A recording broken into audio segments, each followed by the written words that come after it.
And welcome. Full house today. I am always excited to see that.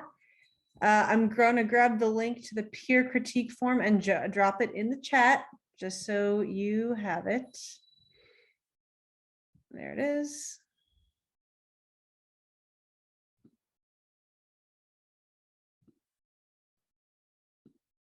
All right. Great. All right. So in the chat, I have posted the link to the peer critique form if you need it. And I'll post it again if for some reason you joined after I posted it, but it will be there for you. It is also, I have a link to it in the course announcements. So there is a fair amount to cover today. The headings PowerPoint is actually pretty straightforward, but I want to give you lots of time in which to do peer critique. So share my screen.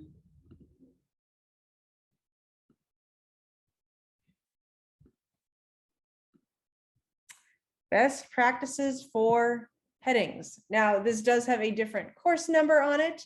I originally did develop this for my technical editing class.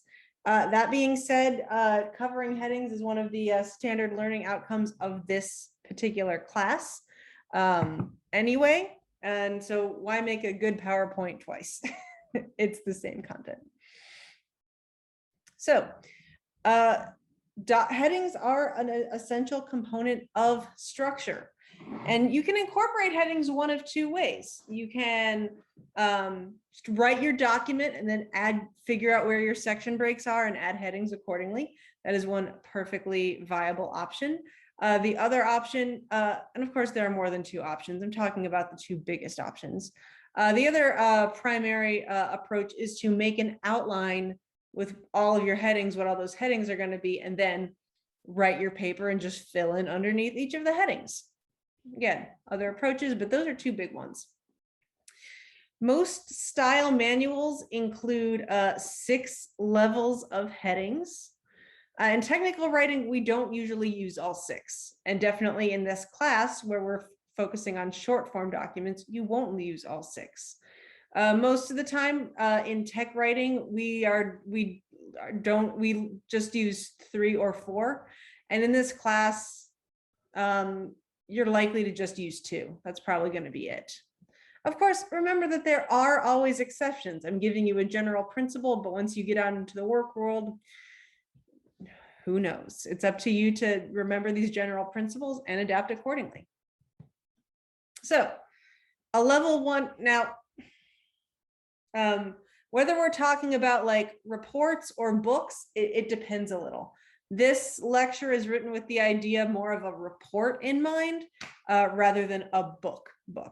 So a level 1 heading would be your report title or your memo title or your policy and procedure document title. And then level 2, that would be the first section heading. So in your memos, when you did your intro and then sort of your body section, maybe you had comments, those were all section headings. And a level 3, that's a heading within a heading, that's a subsection. And then you also might have a subsection. So you might have a heading within a heading within a heading. It gets real, what is it? It gets real inception-y, doesn't it? So, but again, in this class, you're probably not going to need more than these 2, maybe level 3. What else? Oh, so yeah, so you've seen level 1 and 2 headings in the memo. In the resume, you could think of the level 1 heading as your name and contact information, and then your experience and employment, those are your section headings, and maybe your, where you went to school or where you worked, those are subsection headings. You want to aim for parallel structure. Now you might be like, what is parallel structure? Is it anything like parallelism, which I learned about in 10th grade English? Similar, but in this context, we're specifically thinking about grammatical structure. I want to aim for grammatical consistency throughout the document. This means, ideally, all of your headings would have the exact same grammatical structure all the way through. Now, we do not live in an ideal world. You know, every project is different. Every project has its unique issues. So you might not be able to maintain a true perfect grammatical structure all the way through the document, but the aim is to do your best and get as close as possible. So these are two examples of how to structure headings. First is called gerund phrasing. So if you're like, what's a gerund? A gerund is a verb that ends in ing. Any verb that ends in ing is in the gerund form. So if we had a document about soil sample research, in gerund phrasing, we would say collecting soil samples, handling soil samples, monitoring soil samples, analyzing soil samples. Yes, it is very repetitive when I read it out loud, but first of all, these are not necessarily documents that are often designed to be read out loud. And second of all, you're not just going to read the headings out loud one after the other in a normal use case scenario. The headings are going to be spaced apart with lots of text in between them. So here the repetition is actually useful because it serves as a guidepost to the reader and just provides that sense of consistency that readers appreciate. Then we've got imperative phrasing: collect soil samples, handle soil samples, monitor soil samples, analyze soil samples. I talked about the imperative form actually last week when I said many policy procedure documents are often written in the imperative form. You can use that same imperative form in your headings. And again, gerund and imperative phrasing are not the only two examples of heading structure. They are useful for technical writing. So thinking about composing headings, first, you've got to make it detailed. Your document title should provide clues to both the subject and scope of the document and each section. And your section headings should just clearly inform the reader. What are we talking about in this section? But you also want to keep it concise. Yes, long titles are a thing, but they are really for academic writing. In tech writing, we keep our titles as short as we can. You might think of 2 to 8 words as a target range. So here, these are all 3-word headings that would be totally appropriate. And again, 2 to 8 words, this is not a hard and fast rule, but use this as a guiding principle. All right, now this is an issue that's been this has often been a point of confusion for students as to what a heading is, like from a grammatical standpoint. Headings are not inherently complete sentences. Now, they still need to be grammatically cohesive. You know, from a grammar standpoint, they still need to make sense, but they are not inherently complete sentences. That's not what they're trying to do. So for example, well, these are technically complete sentences. Kind of. They're clearly complete clauses. Anyway, they are a base unit of complete sentence. I'm gonna try not to spiral off into a grammar tangent here. So because headings are not complete sentences, we don't need certain types of punctuation. So, for example, for level 1 and level 2 headings, we do not need periods. For other headings, we would, and again, so this is where, again, general principles, then you have to sort of apply the principle in a way that makes sense for your context. But in a level 1 and in a level 2 heading, don't include periods. Again, you're not writing sentences. Generally, colons at the end of headings, this depends on your style manual, but generally colons at the ends of headings are unnecessary. And if they're not necessary, there's no point in including them. Exclamation points, do not include them. Just don't. Again, unless you're doing certain kinds of marketing copy, there's not a place for them. Question marks. Do not use question marks. Who has a guess as to why? Okay, well, rather than make it, okay. What is the function of a question? When you ask a question, what are you doing? You want an answer? Exactly, you're seeking information.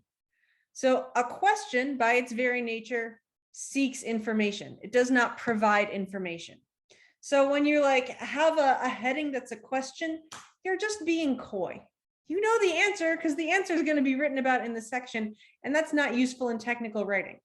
You can do it in other forms of writing all day long, but not for technical writing. That's not appropriate. In technical writing, the aim is just to convey information. Also, honestly, internet clickbait has like ruined question marks in headings in particular for like, I don't know, at least the next 10 years, probably, I would hazard to guess. So, and then necessary okay, so certain types of unnecessary punctuation. And again, with periods and colons, it depends a little on the style manual, but in general, you can omit those. Necessary punctuation. You might sometimes have a possessive noun in your title, and then for that, you would want to include an apostrophe. There are times when you might want to include a comma for clarity. And in a, you know, in a longer title, in a really professional document, you might have a title subtitle structure, in which case, yes, a colon would be appropriate between the title and the subtitle. But again, probably not something you need to worry about too much in this particular class. So again, yes, I already said this, but questions by their nature request information rather than providing it. And in tech writing, we are always seeking to provide information. And since headings are such an important part of organizational structure, they should provide information rather than request it. And again, you can use rhetorical questions in other forms of writing, all that you want, but not in this class, please. And that's not to say they're bad, they're just not appropriate for our context. All right, so this is a question I get a lot, is what sort of capitalization should I use in headings?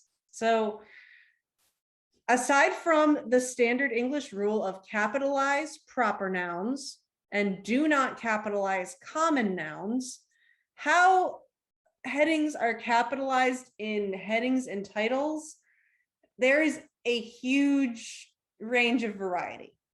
Capitalization conventions vary based on style manual, on industry, on in-house conventions. I can think of 3 different types of capitalization conventions just off the top of my head. I'd say there's at least 6. 3 is just the ones I can think of at the top of my head. So you notice here, I have capitalized all the major words in my headings. I would not capitalize articles, a, an, and the, or certain prepositions or conjunctions like and or in.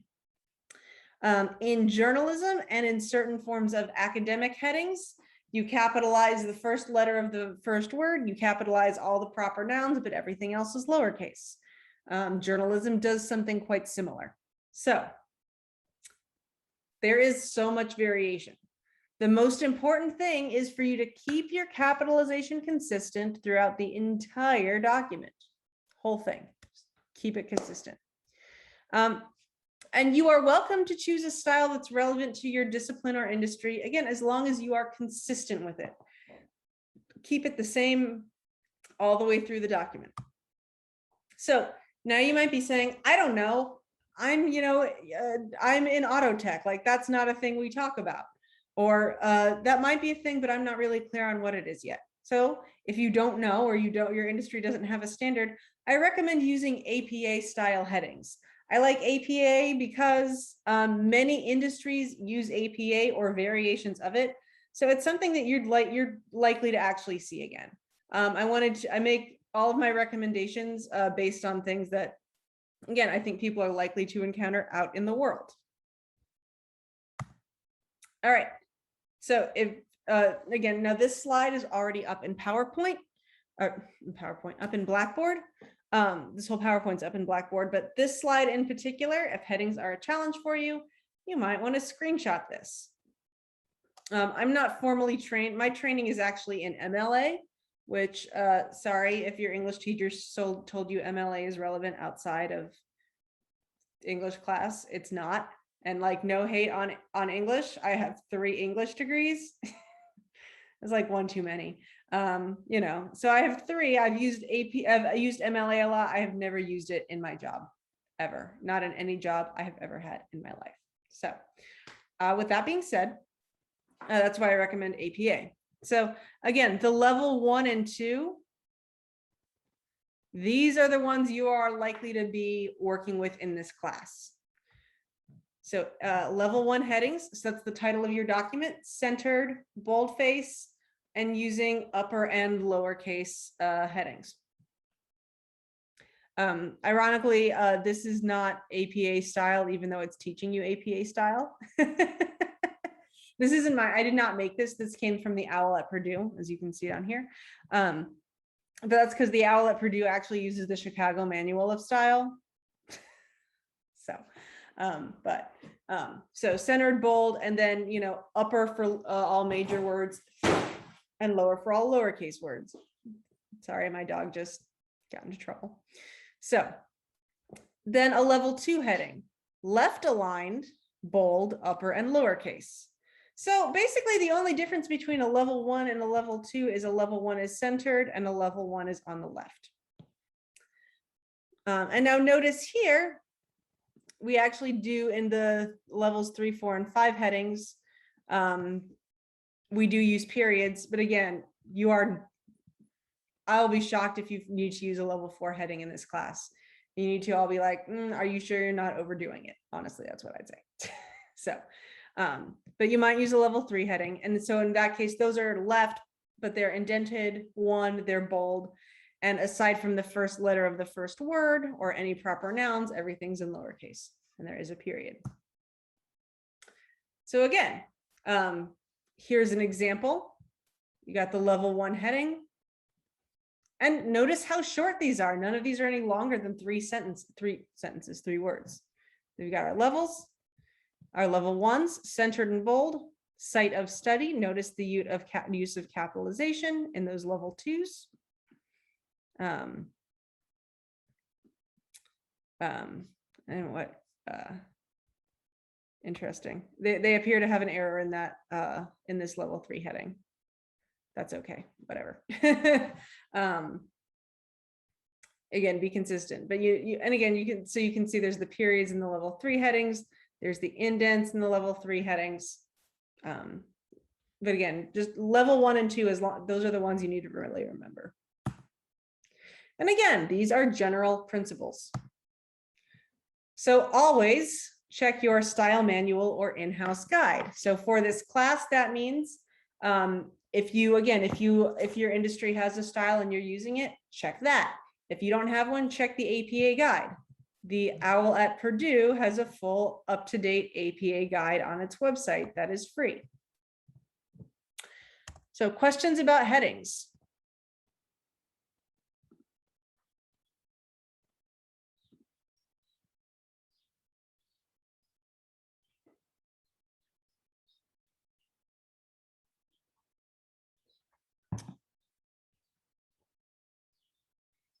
All right, doesn't sound like it.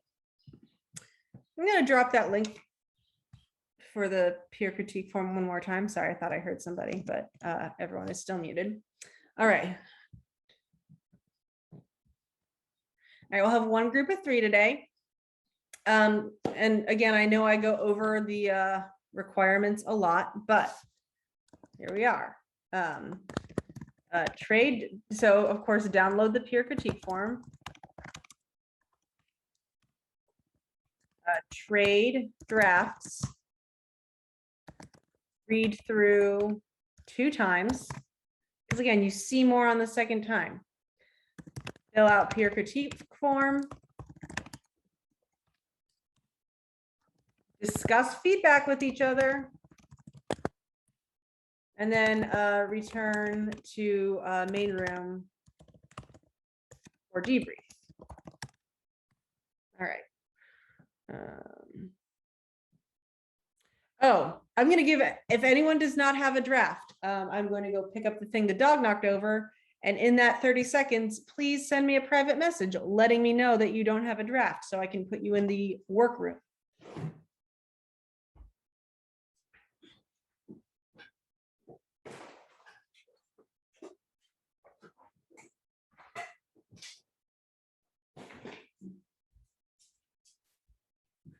All right, so cool. Appreciate your honesty. Any last callers? 10 seconds.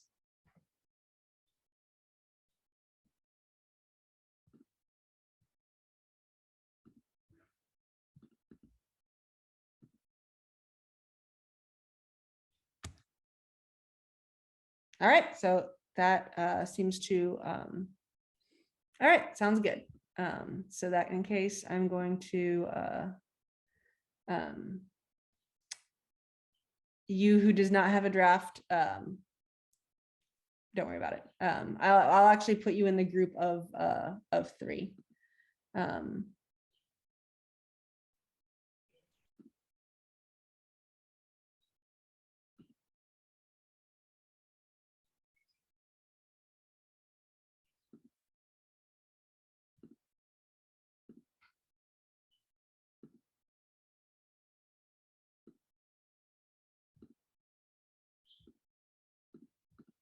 All right, so breakout rooms have been assigned. I'll hop in with the group of 3 just to help give you all some structure. And then I'll see you back here when you're done.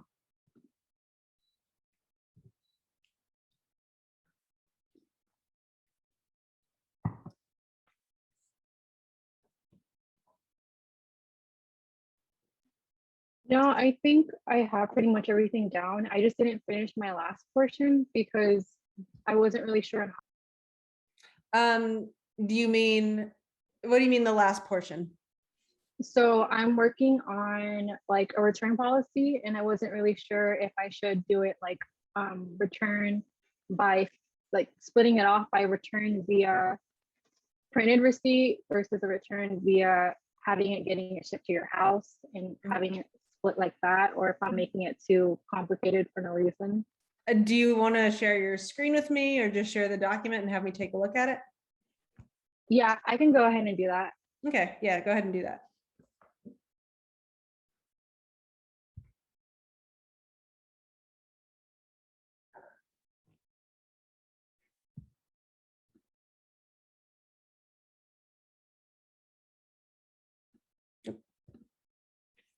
Okay.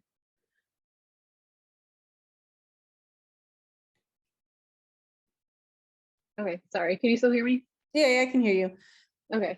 Yeah, so I was talking about the in return procedure because I had a lot of work right here, but I just ended up deleting it. Okay. So I was planning on splitting it down the middle. Do you know what I mean? Because like Oh, you were 2 talking columns. about, yeah, there you go. I just didn't know the word for it.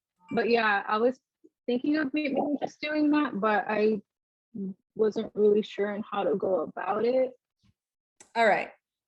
So first of all, 2 columns is great. If it's going to be a huge headache, I wouldn't do it. But if you unshare, I can pull up a Word doc and sort of show you how to do that. Okay. Hold on, let me get out of this. All right. I'll pull up, I don't know. I need to pull up a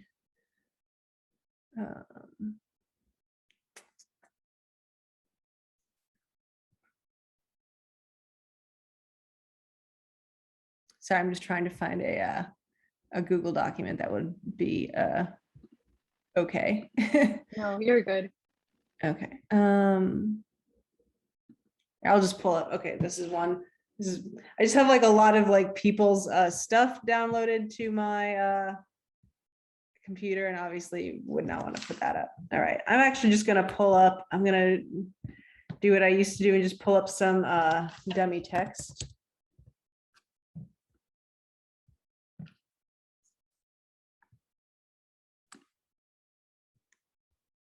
This is it's called Bacon Ipsum. It's just seriously a bunch of bacon related words. So, okay, here we are. And so obviously you don't want the whole thing. So I'm gonna just pretend like this half is your half that you wanna split into 2 columns. And I'm gonna turn on this formatting button because sometimes that helps you just see, like, you can see a little dots for all the spaces, you can see where all the paragraph breaks are. And sometimes if you run into a formatting issue,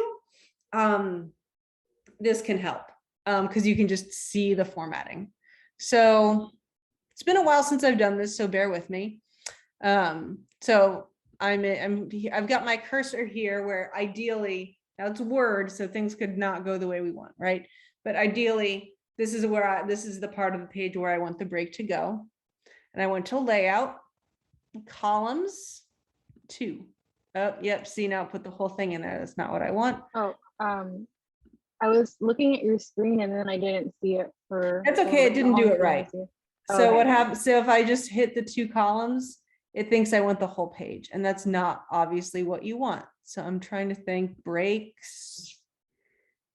Okay, so here's what you're gonna wanna do. I think this is gonna work. Anyone who's watching at home after class is just gonna love this weird tutorial. So I'm gonna do what's called a section break.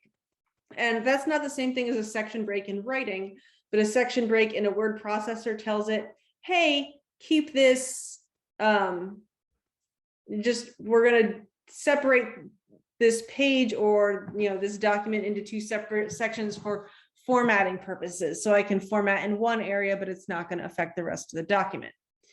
So I'm in layout, breaks, and I'm going to do what's called a continuous section break. Yeah. So now you can see I've got this section break continuous here. And if I go into home and turn this off, this disappears, but you've got this continuous section break. So now, imagine this is like your original policy, then you've got your procedure. So now I should be able to go back to layout, columns, yes, there you go. But I needed to put that section break in there so it wouldn't affect the whole page. And then I click it and it goes away. So if there is just a part of the document that you want to have 2 columns, that's what you'll do. You'll go and insert that, you'll put the cursor right where you want that column to start. You'll do a continuous section break, and then you'll divide into 2 columns. So I recommend like having the text just all written out in a non-column format and then putting it into columns. That tends to be a little easier. Have I made sense?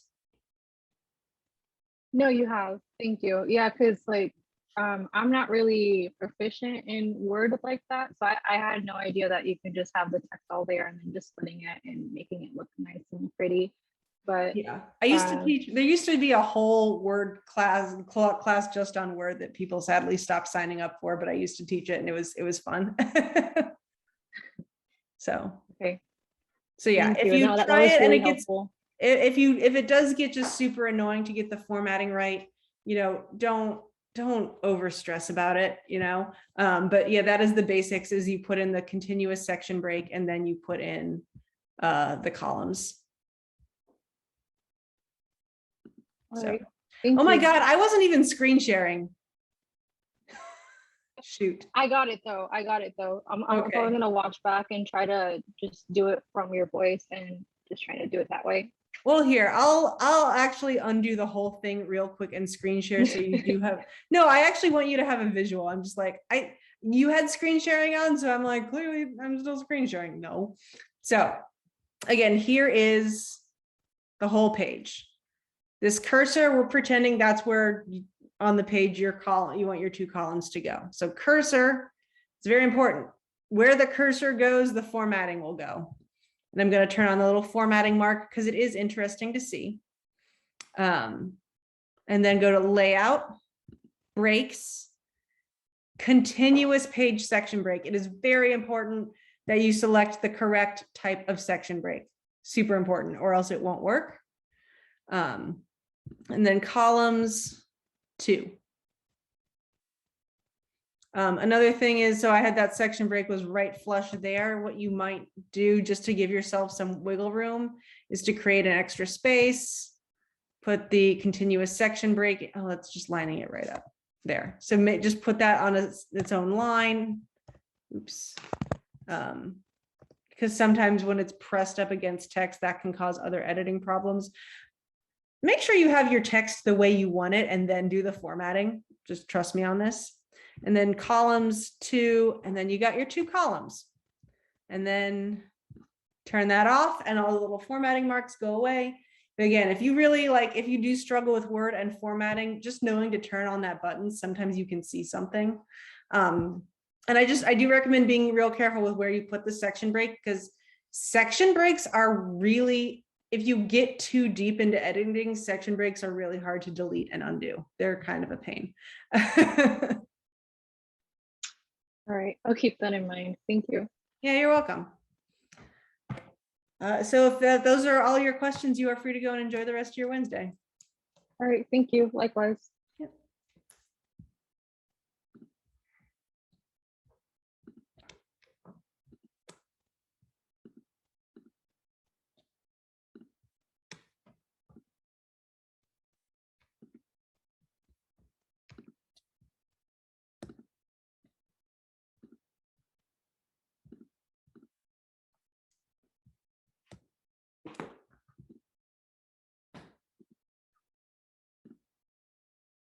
Procedure on doing a visit to a museum. So is it okay to do that? Yeah, that's great. So, and it's mostly focused on visiting during a pandemic. Oh yeah, and that sounds COVID-19. excellent. That is an excellent topic. And so hypothetically, I use British Museum. So is it okay, or do I have to be specific, or have to leave it vague or something? No, you can specify. You can use a specific place. But I'll know it's, I'll know it's for the purposes of an assignment. Don't worry. Okay, that's right. Do you have any other questions, Faizan? Not right now, but so just let me go over my outline and I see if I haven't. All right. Well, while you're going over that, Darian, what questions do you have? How can I help?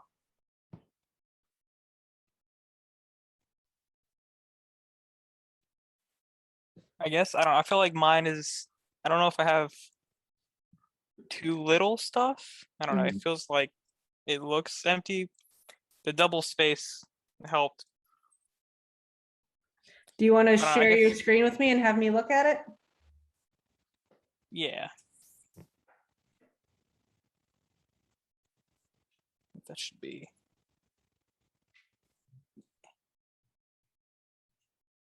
It's like I'd have like a late work policy thing.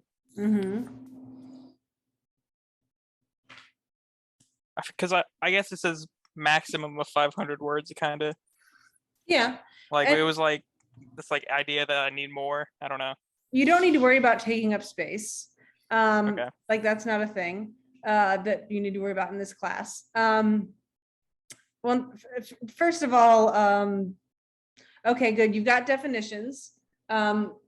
Remember, hyphens, everyone needs to break their hyphenation habit. Use other things. Use a colon, use a long dash, just don't use a hyphen. Goodness. So daily work, good. You might say, is there a specific procedure for turning in the work in general? Some people, like, there's the specific way to turn in work, like, have it, turn it in hard copy at the start of class, but then if it's late, you're supposed to email it to them. So you might want to clarify whether you turn in late work the same way you normally would, or if there's a special procedure for that. That would be a good thing to specify. It's sort of implied that you're turning it in the way you normally would, but it's not it's implied, but it's not explicit. And the one thing we want to do is in technical writing, especially with writing policy and procedure, is to make the Just be procedure specific. as specific as possible. Yeah. And yeah, that's about it for my question. So. Okay. No, otherwise, no, it's solid. You don't need to worry about taking up space. I know that's a thing that worries people, but remember that one ACC policy we looked at was only like half a page. You know? Yeah. Donovan, oh, sorry, Faizan, did you have So something? I have a question. So I'm not really sure how to define terms or definitions. You don't always need to. Okay. So, you know, if, I don't know that you would need to for yours. Oh, can I share my outline? Sure. Okay.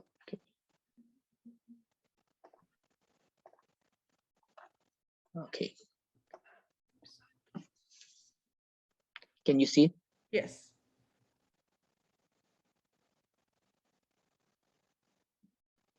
Okay, can you scroll down? Yeah. So these are the subheadings. I have to like add content to them. Sure. Keep scrolling down. So I just want to see the whole thing. this is it. Yeah, I don't know that there's anything you would need to define explicitly. You know, Okay. you might want to say something specifically like, you know, if the British Museum app is like just for checking in, you might want to specify that this is just a thing to check into the museum. It doesn't have any other like purpose, but other than that, you're probably good. So so again, if like it's for tracking the GPS positions, so we can enter that or we can specify that in terms or definitions that this app would be used for all the purposes like uploading COVID test and Yes, yeah, in that case, you and should tracking really. their GPS location. So if Oh, anyone you is should definitely define the scope of the app then, because Okay. like people, if you're like tracking people's GPS locations and Hmm. people don't know. I mean, I realize Google Maps is tracing all of our GPS locations and people don't know, but like people will get mad. And then like if they find out, people will get so mad and then you're gonna have a PR problem. So definitely define what the app is doing and how it's using data.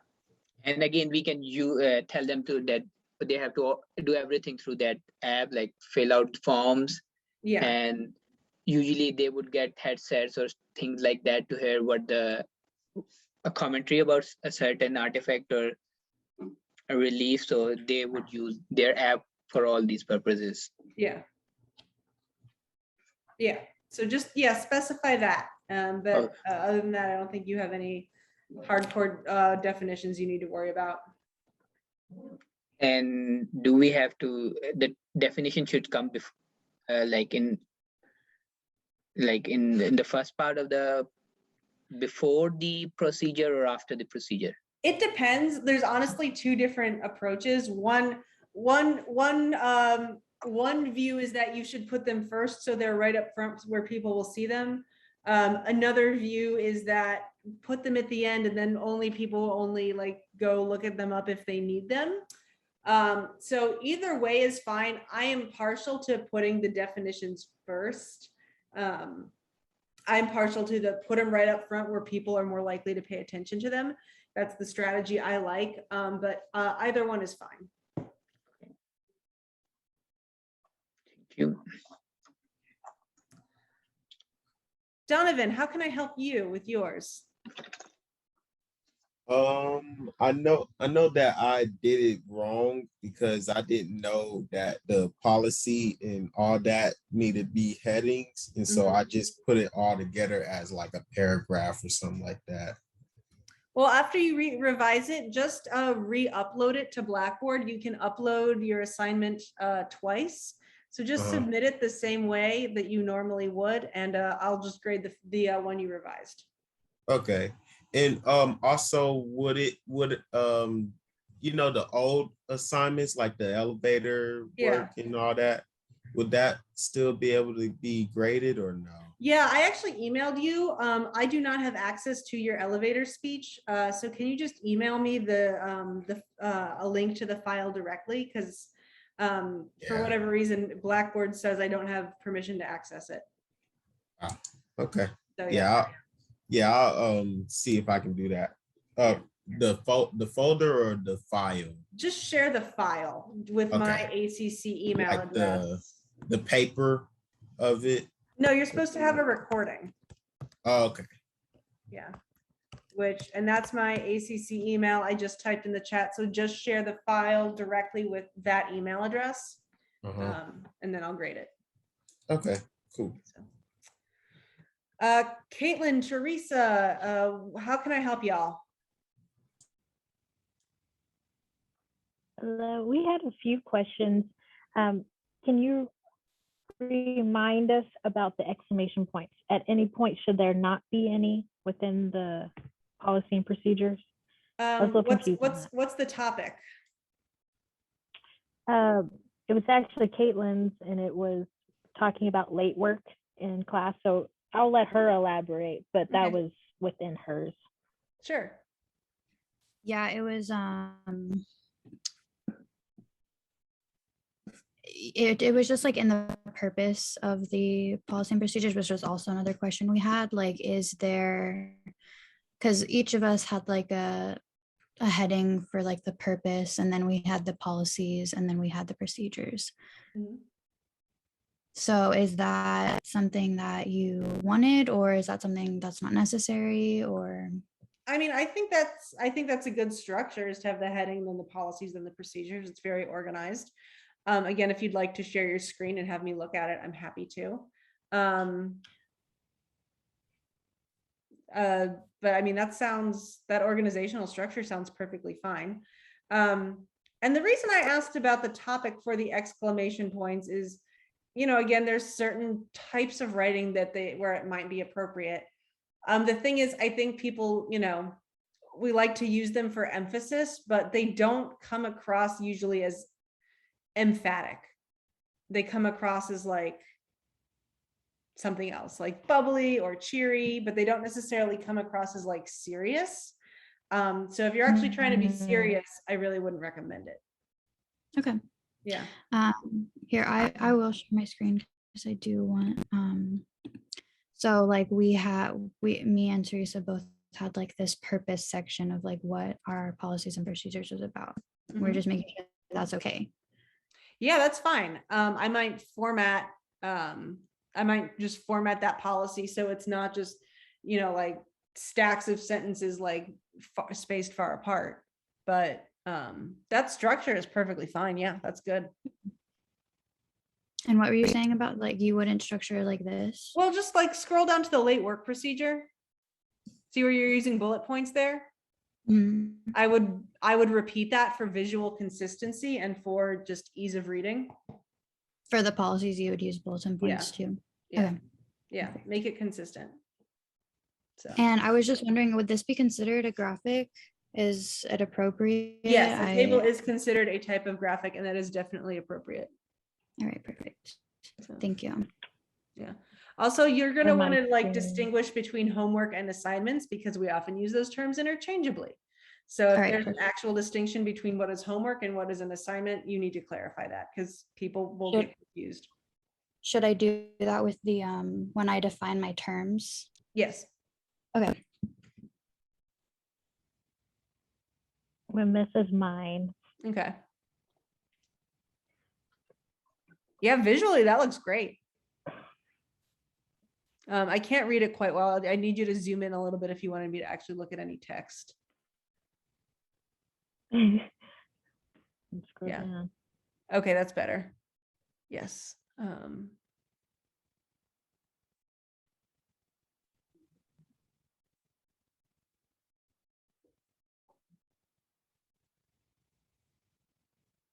Okay. You might say, so lifter, that section left lifters, comma, generally beginners. You might want to say especially beginners because, I think all lifters shouldn't exceed their planned program. That might be a I'll good go back idea. and fix that. Yeah.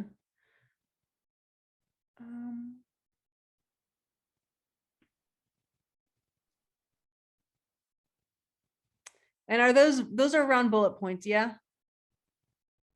Yeah, they're just tiny. I don't know why they're tiny. So go up to the, so in the ribbon, see the bullet point button? Yes. Click the arrow.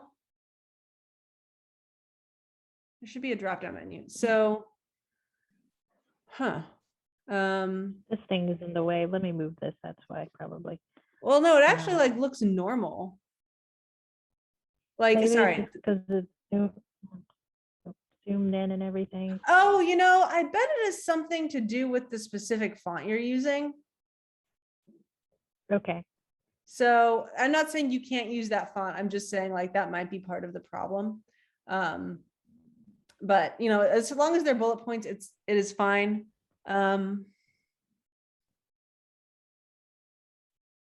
Yeah, I mean, it's fine. They are bullet points. I'm just trying to figure out, I'm like, why won't it let you make them bigger? And it's probably the specifics of the font you're using.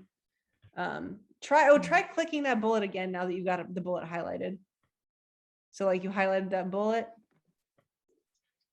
And then go to, yeah. Yeah, there you go. Yeah, so I don't know Yeah, what, I can yeah. change it.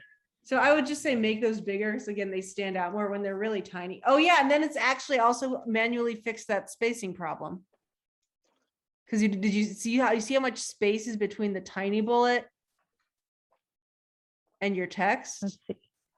That's like that's a slightly visually annoying amount of space. So it is a pain to like change all of those manually, but it will be worth it for the formatting. Yes. Oh, that looks so much better.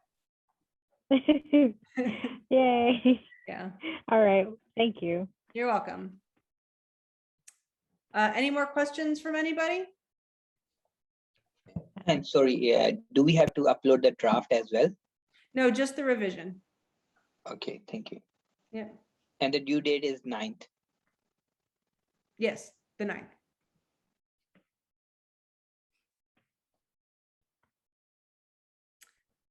All right. If you are all set, you're free to go and enjoy the rest of your Wednesday.